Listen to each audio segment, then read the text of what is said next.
This is huge for the Toronto Maple Leafs as they have made a big signing, locking down prospect Ben Danford to a 3-year deal. I want to break down what exactly the contract is and why this has Leafs fans pumped up about him and his future with the team. So stay tuned for all that on this episode of Leafs Digest. But before we do, if you're a part of the percentage who aren't subscribed to the channel, about 70% of you aren't, make sure to hit that button. It would mean the world to myself and Darius. And Darius is currently on vacation. He should be back for the next video, but everyone wish happy vacation to Darius down there in the comment section. But we have a lot to go over today. Now, this dropped yesterday, and it's surrounding Ben Danford. Now, Ben Danford obviously was a Toronto Blue Jays draft pick in this most recent draft, and a very interesting draft pick because at the time, and we're going to dive into all this because there's a lot to go over here, but at the time, he was kind of seen as a bit of a stretch for the Toronto Maple Leafs, thinking that, hey, this defenseman, it hasn't shown too much at various levels, but now the Leafs have locked him down. You can see here the Leafs assigned first-round pick Ben Danford to an entry-level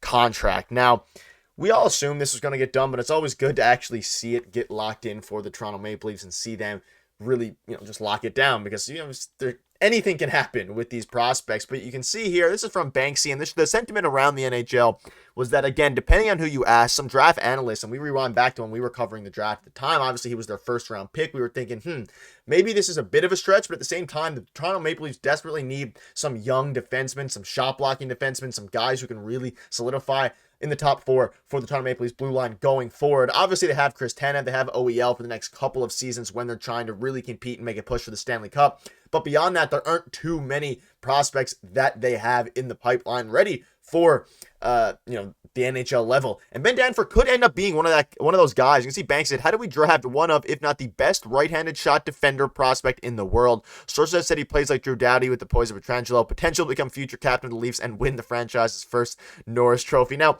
let's be very, very clear here. This might be a bit of an over-exaggeration by Banksy. Obviously, he's being very optimistic on this side, but there are some things to take from this. Now, I don't think necessarily that Ben Danford is going to lead us to, I don't know if he's going to be a mix of Doughty and Pietrangelo. Now, if he is and becomes a mix of Doughty and Pietrangelo, we will be ecstatic, and he'd probably be, like you said, a Norris Trophy winner.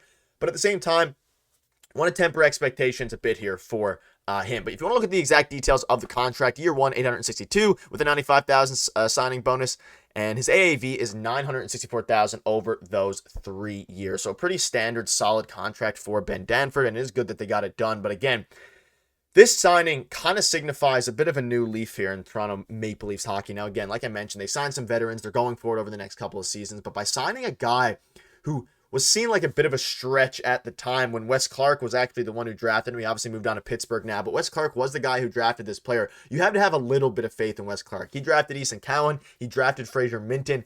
Now, that being said, he's had some misses in between there, and a lot of those guys haven't been able, not Cowan and Minton, but some of the other guys haven't been able to develop as fast and as much as we thought.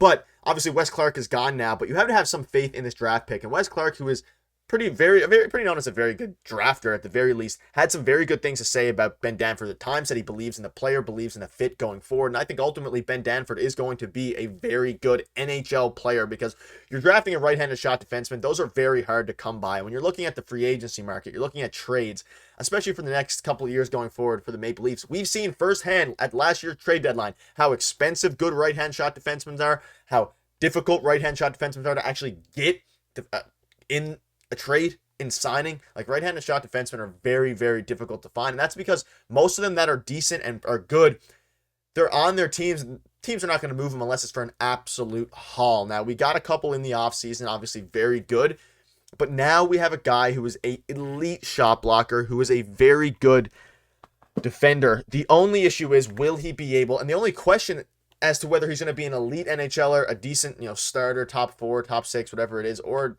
a bottom 2, third line, blue line, middling prospect, is if he's going to be able to improve his puck moving skills. Because we've seen it last season with Lyubushkin and Joel Edmondson to a degree, but mainly Lyubushkin. Like, if you can't move the puck, it's very hard for you to be a really effective player. And obviously, he got a big contract, but it's going to be very interesting to see. And again, Wes Clark make this pick. So you can see in this article here, with Clark making this pick, you have to give him the benefit of the doubt. Both Easton Cowan and Fraser Minton look like good picks now, even though they appear to be misguided selections at the time they occurred. But there's also some people who are countering the hype and saying that Danford is an underrated pick. You have some people saying he's a very, very good prospect, one of the best players in the draft who could potentially make the team this October. I do not see a world where Ben Danford makes the team out of camp for a variety of reasons.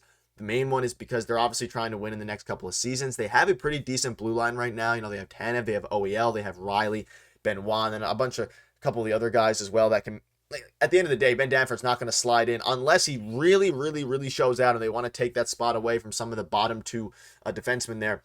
Ultimately, I think Ben Danford is going to be the one who will just have a year to develop, and that is not necessarily a bad thing. You look at for the Oshawa Generals, he put up 33 points last season, which is still very good for a defensive-minded defenseman. He was obviously picked with the last pick in the first round here. 21 points in 2022, 2023, but you're not drafting Ben Danford to be a point producer. Now, if he ends up being able to improve his puck-moving abilities, improve his puck-moving skills, that is going to be the differentiator. If you watched him with the Oshawa Generals, you know that for him to develop into a very solid NHLer, and that is why a lot of people at the time thought that maybe it was a bit of a stretch.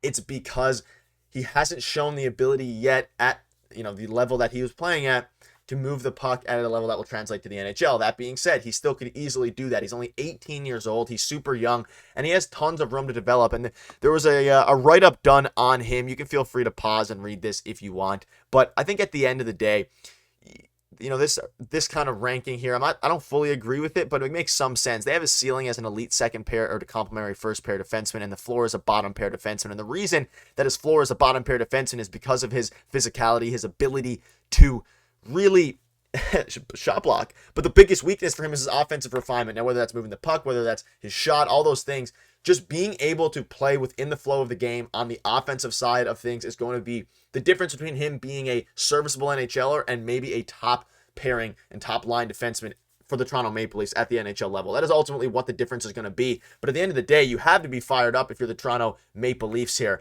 And you can see this here. Ben Danford, albeit a bit of a reach for me on draft night. This is a guy who goes over prospects, brings a package on D we haven't seen Toronto draft in years. A potential top 4 defenseman. His development as a puck mover and decision maker offensively will determine his ultimate ceiling. So that's kind of the consensus here. That's what me and Darius said at the time. If he can develop his offensive prowess per se, even though he doesn't necessarily need to in order to be a good NHLer. He does not need to turn into a very good puck mover, a very good scorer, a passer, anything like that. But if he wants to be able to really be one of the better defensemen in the league, obviously you always have to do that. But at the end of the day, I'm very happy they locked him up. This is one of the most exciting prospects the Leafs have, even though I did draft him with the 31st pick. And shout out to Brad Treliving, who did some magic on draft night to get some picks for the Toronto Maple Leafs. Ultimately make this selection with Ben Danford, who hopefully will be a staple of the Toronto Maple Leafs, blue line for years to come. But let me know in the comment section what your thoughts are on this, and it's going to be very interesting to see what happens with him.